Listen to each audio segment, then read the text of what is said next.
Okay, so here goes my third installment of reading my book, my story of my life. I suppose I bring this to you, well, I know I do, is to create awareness for domestic abuse, domestic violence, lifting that lid of silence, and just sharing so other people that feel like they are wrong, feel like they're insane, just so I can say, no, it's okay. This is just our way. That regime that was left in you, it carries on through. Obviously a trigger warning, I will say, because you can't sugarcoat domestic violence, hence the silence that looms around it. So here goes.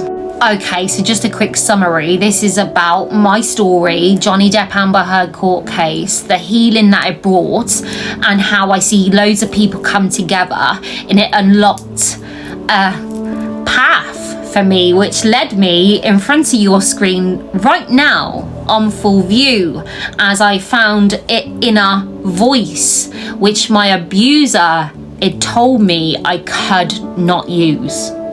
A compliment again. I looked at that person and was not able to claim to help myself. Even if the temptation lingered, my body would automatically repulse and repel, taking over me. The result, receiving no gain, no positive, please, not in this direction or my way. We couldn't add to our character a growth like this. We were much more at ease with feeling insane or a nuisance.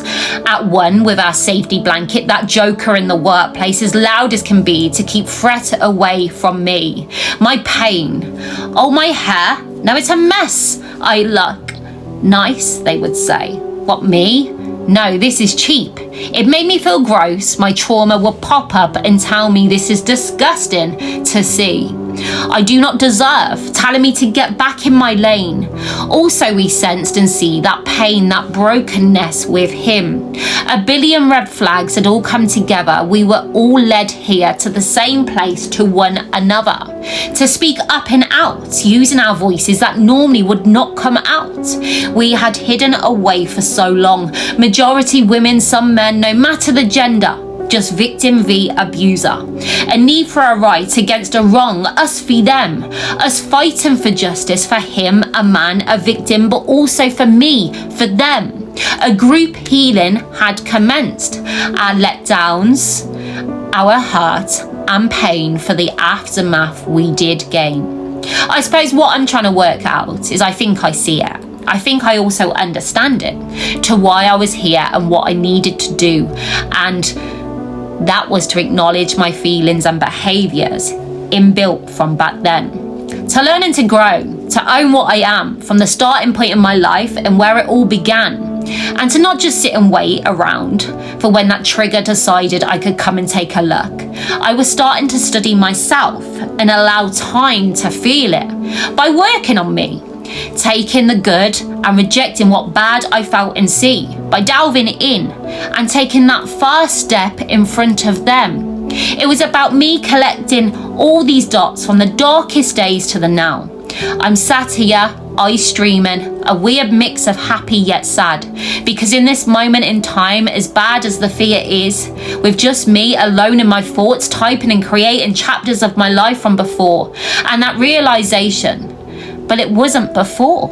I moved on event, it was in my now. I was starting to understand that she would never have allowed me that. But control I was taking back, because I was sick of the edge and breaking.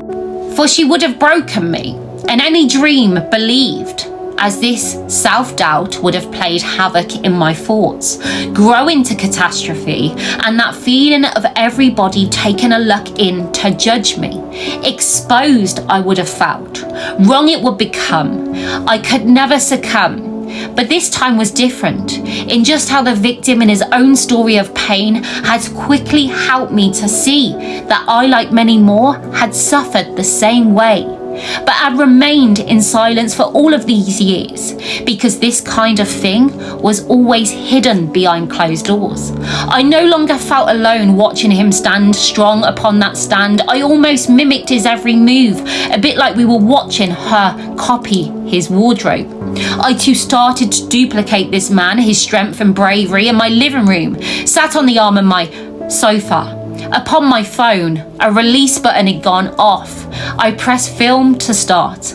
I felt safe to begin with, yet my face out of sight and just my voice speaking out about how we as children had sat around the kitchen table this one night, giggling, hoping our abuser would in a car crash.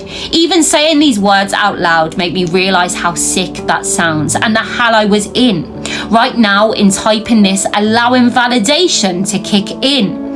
This was a disturbing memory to just be floating around. It makes you feel sick to the core, although you have balance and know why and understand why it's there, wanting someone to die. Because this simple yet dark thought, it still taints you and your mind, making you feel less pure, sick inside. It was desperate to explain, for I felt I need to justify this in his behaviour and to why we're targeting him and us.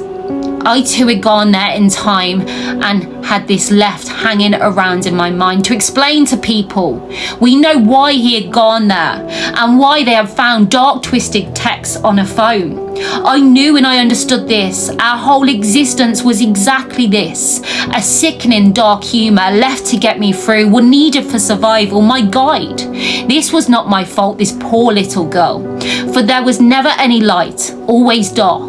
No light switched on, no daylight, only night. Just a darkness inside and out, which had made me want to scream and shout, but my body, my trauma, wouldn't even allow, as it would kick in, just like the moments it did back then, when I was stuck to the same spot, opening my mouth with the words not coming out, only a wet face from the tears that my body would produce and allow, protecting me in these moments like a scab on a wound, keeping me in that void, that blackout, that cloud, to hide my heart and silence me, to keep me out of his mind, but in his vision. To give his ego a spike and that cortisol high, for strength he would take from the weak he could see.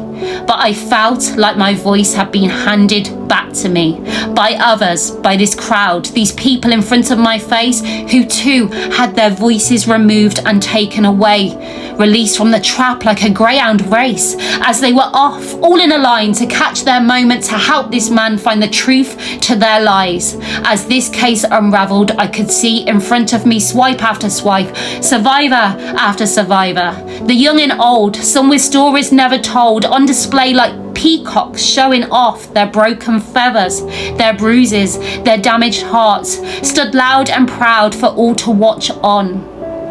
Anyway, I'm going to end it there, but this is how it felt when the Johnny Depp Amber Heard court case, and seeing this brave and seeing this man, and the contradiction of just letting my emotions see a victim and aligning with that, but also seeing thousands of victims in that same place in time doing the exact same as me. A mirror image of the same narcissistic handbook and what they can do to one when they take hold of one.